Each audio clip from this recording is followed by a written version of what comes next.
Hello, my name is Miguel from the Mobile Mechanic 757, working on an '07 Dodge caliper. Number 4 coil was misfiring. One of the easiest ways, if you can get your hands on the coil, just switch number 4 to number 3, get on your machine, and if your machine says now number 3 is misfiring, it's just the coil pack.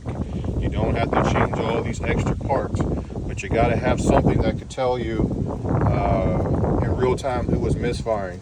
And that way you won't be doing a parts cannon at it, shooting parts at it. This is just a mechanic tip. If you like these videos, please like, subscribe, and share. Thank you.